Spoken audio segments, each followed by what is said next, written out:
Bueno, nos quedamos en la clase anterior en la definición de estos dos puntos importantes de la lente, que son los focos. Bueno, en realidad hablamos solamente de este foco, del foco imagen, aquel punto donde convergen los rayos que inciden paralelos al eje óptico. Y está en el eje óptico, y esta distancia es la distancia focal imagen. De la misma manera se puede localizar un punto simétrico a este en las lentes delgadas que nosotros vamos a estudiar a la izquierda de la lente si la luz viene de la izquierda, que es el foco objeto. Es ese punto desde el cual salen los rayos en todas las direcciones. Nosotros aquí solamente seleccionamos estos, los que entran en la lente en aproximación paraxial. El caso es que salen de ella paralelos al eje óptico, es decir, es la situación inversa al foco imagen. A este punto se le denomina foco objeto y la distancia focal, esta es la distancia focal objeto. Criterio de signos. Cuando tratemos esto matemáticamente tendremos que asignar a f y a f' y a s y a s' y a i y a i' unos signos. El criterio de signos que se elige es el de matemáticas. Bueno, hay distintos, nosotros elegiremos el de matemáticas, es decir, en este caso, tomando como origen de coordenadas o el centro óptico, el signo de la focal objeto será negativo y el signo de la focal imagen será positivo para estas lentes, para este comportamiento de la luz. Relacionado con la distancia focal y la posición de los focos está la denominada potencia. La potencia de una lente es la inversa de su distancia focal imagen en metros. Se mide en dioptrías, es decir, las dioptrías que tengo 2 dioptrías, tengo una dioptría, me ha subido a media dioptría. Está relacionado con esto. En realidad es la potencia que deben tener las lentes correctoras para que tu visión sea correcta. Repetimos, la potencia es el inverso de la distancia focal imagen en metros, no en centímetros, como a veces ocurre. Bueno, continuamos. Vale, estas dos definiciones son importantes. Bueno, aquí tenéis algunas figuras de tipos de lentes convergentes y divergentes. Bueno, todo depende del tallado de las superficies. En esta imagen de aquí veis cuál es vamos a relacionar en esta expresión que aparece aquí abajo, cuál es la relación que hay entre el radio de curvatura de las superficies que delimitan la lente, el índice de refracción del vidrio con el que esté construido y la distancia focal, es decir, la posición del foco imagen.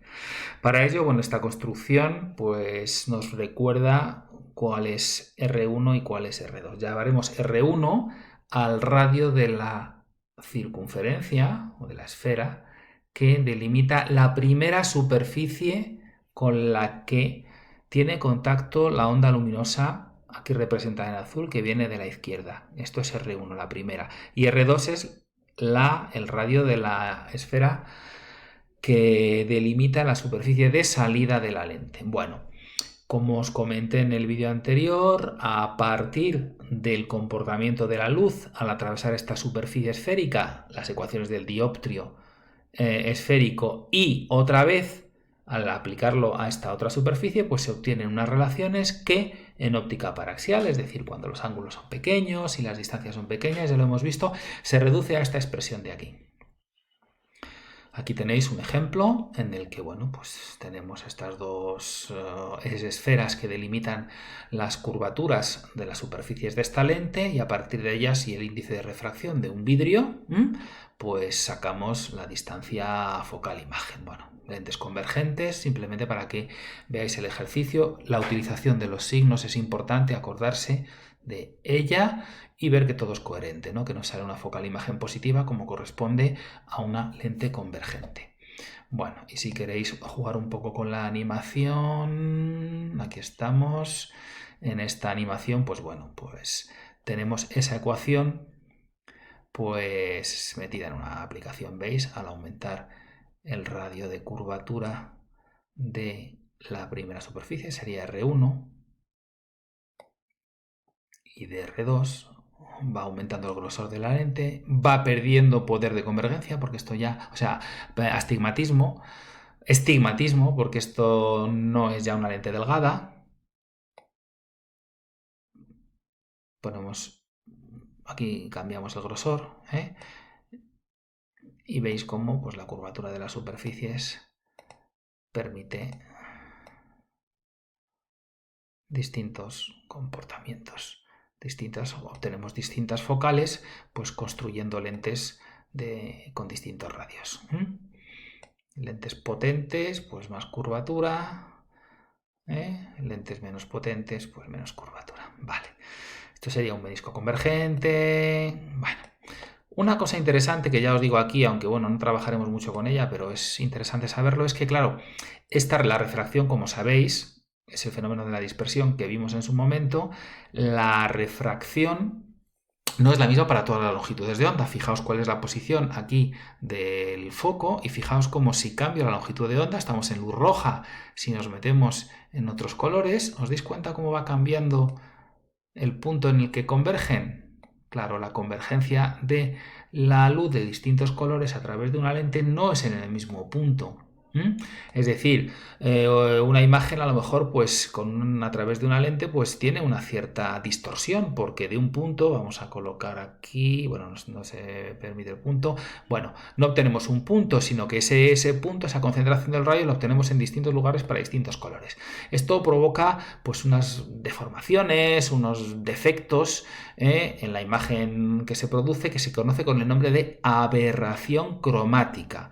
Son los colorines que aparecen alrededor de una imagen cuando utilizamos pues una lente. Esas aberraciones se pueden corregir con otro tipo de lentes, cambiando cristales de un tipo, de otro, de distintos índices de refracción, en fin, se puede arreglar. Pero este fenómeno que vemos aquí es la base de lo que conocemos como aberración óptica. Resulta que las características ópticas de la lente, la distancia focal, es distinta para las distintas longitudes de onda. Bueno, pues está relacionado con el fenómeno de la dispersión.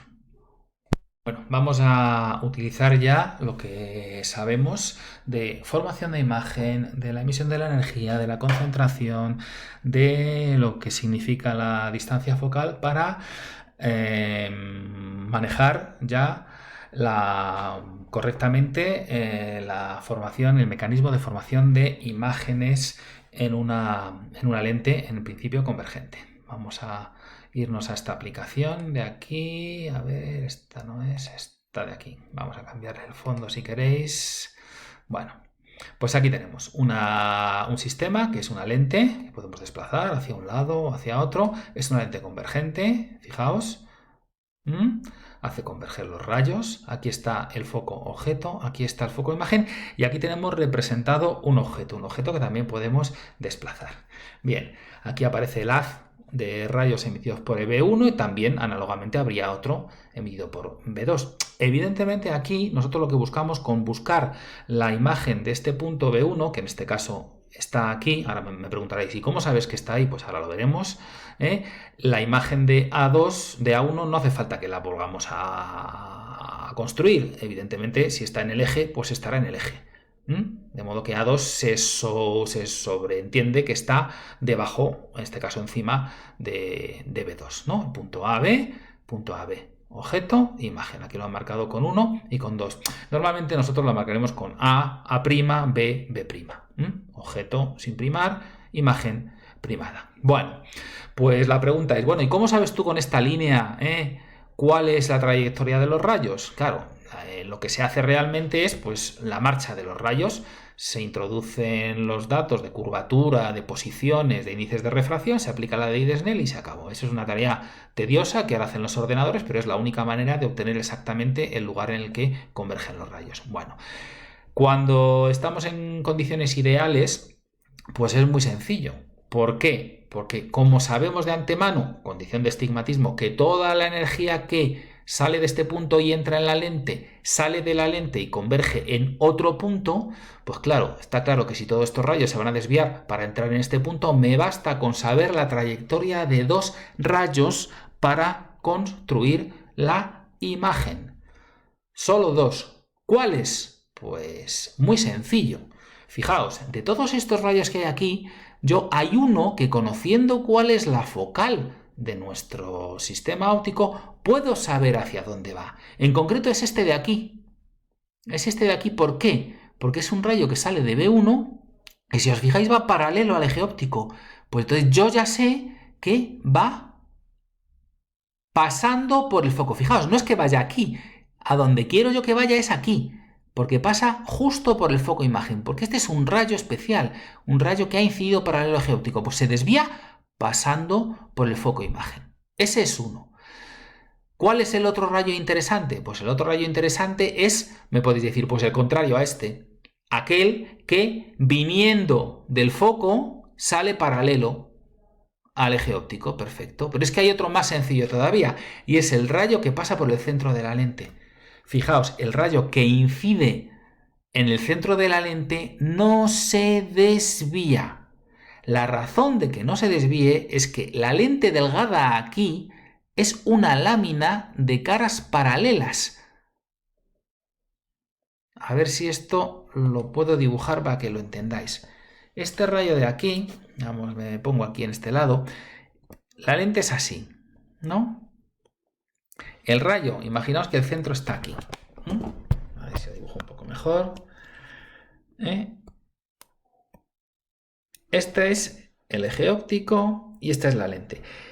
El rayo que incide en el centro, fijaos que si la lente es delgada, las dos caras son paralelas. No ocurre lo mismo con los rayos que inciden por aquí arriba, que tienen más pinta de formar parte de un prisma. Este problema de aquí ya le resolvimos en la unidad pasada y veíamos que el rayo que entra no se desvía, solo se desplaza un poco, pero no se desvía, no cambia su dirección.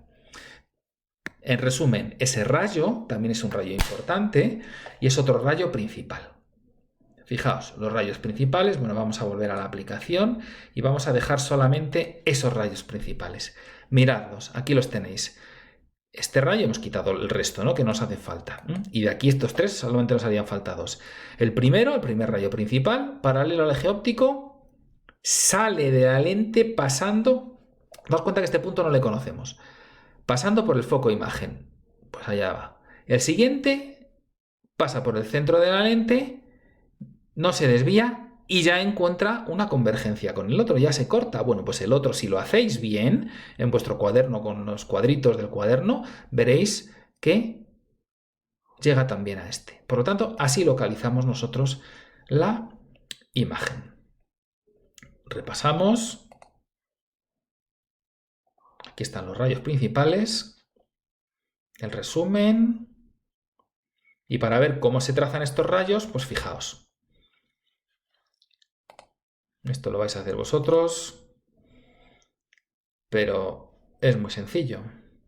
Vamos a trazar los tres rayos. Para una lente convergente, fijaos cómo se traza. Rayo que sale de A, incide paralelo al eje óptico en la lente, se desvía pasando por el foco imagen. El siguiente es un rayo que, procedente de B, pasa por el centro y no se desvía. Ahí tenemos la intersección. El tercero es un rayo que, proviniendo de B y pasando por el foco objeto, se desvía, sale de la lente, paralelo al eje óptico. Los tres se juntan ahí.